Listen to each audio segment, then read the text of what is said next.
Are we on track to see a repeat of the inflation of the 70s? If you take a look at this chart from Apollo, you can see two separate lines. One of them is indexed to 1966 and shows inflation unfolding over the next 16 years. As you can see, it slowly rose, then fell, then rose quickly, then fell again, and then finally had one major top before the current disinflationary cycle of the last 40 years began. But you'll also see another line that is indexed to 2014. And you can see that in terms of the shape of the curve, inflation since 2014 has largely been following the same pattern, though not the same levels. And starting in 2021, as a result of all of the money printing that began in 2020, you can see inflation spiked, again following the same pattern, which was followed by inflation subsiding, getting us to today where we are now. Now, unless you've been living under a rock, you know that the Federal Reserve just lowered interest rates again. Zooming in on the inflation chart, this is despite the fact that inflation has actually been ticking up recently and hasn't been below their 2% target since before 2020. And it seems as if they're just throwing in the towel, submitting to political pressure and saying, okay, we will lower interest rates. This as well seems like it's following the same pattern that they followed in the 70s. You can see leading up into 1970, they were raising interest rates and then they cut. When inflation took off again, they raised interest rates again. They thought they won, lowered rates. Inflation took off yet again. And so then they continued to raise rates until they finally kicked it in 1980. Coincidentally, right around that time, they also changed the way they were measuring inflation, but pay no attention to the man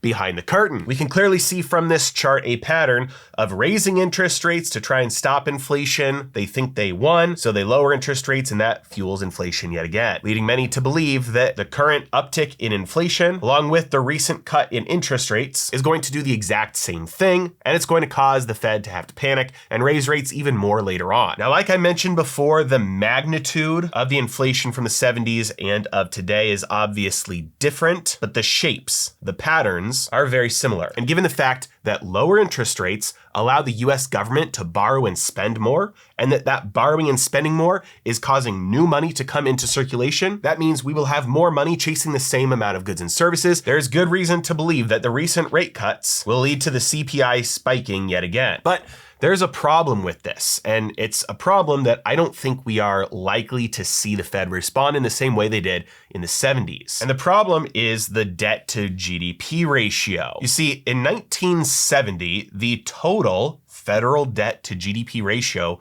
was only 34%. And despite the lowering and raising of interest rates that took place over the following years, by the time 1980 rolled around, the debt to GDP ratio is actually lower at just under 31%. Contrast that with where the government is today, where the debt to GDP ratio is 123%. Keep in mind, at the peak of World War II, the debt to GDP ratio only got to 121%. And this time, there's no war that's stopping in order to cut expenses. This extremely high debt compared to the size of our economy means the Federal Reserve can't just raise interest rates if inflation starts to take off again. It would force the US government to go broke. The US government simply cannot afford to borrow at higher rates, which is why, although I think the inflation pattern of the 70s is likely to play out again, in other words, brace for impact over the next 5 to 10 years, prices are probably going up. I don't think we are likely to see the Fed respond in the same way with jacking up interest rates in order to quell inflation like they did during the 70s. It is much more likely, in my opinion, that they do the same thing that they did after World War II that helped the US government deleverage and bring its debt to GDP ratio down. Very simply, that is that the Federal Reserve helped the government inflate its debt away. The way they did this was by engaging in yield curve control so that the US government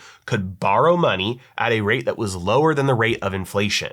In other words, negative real interest rates. This meant that purchasing power was being transferred from all lenders to the government. Now, if you're sitting there thinking, well, good thing I'm not a lender to the US government, not so fast. You probably are and don't even know it. Number one, in any brokerage account or IRA or 401k, if you have any sort of a balanced fund, a target date mutual fund, any sort of investment basket that is decided on anybody but you, I would put money on the fact that you probably have government bonds in there. Unless you have specifically and intentionally picked out every single one of your investments and all of the baskets, all of the funds you've picked out to be 100% stock and equity funds, and some of your nest egg is going to be lent to the US government. And by the way, even if you are in 100% US stocks, where do you think all large companies keep their cash balances? They keep their cash balances in banks, in T-bills, and in bonds, which means that if you are an owner of large corporations, some of your assets, some of your net worth is indirectly being lent to the US government. On top of that, if you have any cash allocation in any of your investment accounts whatsoever, whether it's a brokerage account or an IRA, that cash behind the scenes is getting put into things like T-bills. Again, it's being lent to the US government. If you have any money whatsoever in a checking account, in a savings account, a high yield savings account, a money market fund, guess what? All of these instruments are just middlemen. They're just pass-through entities.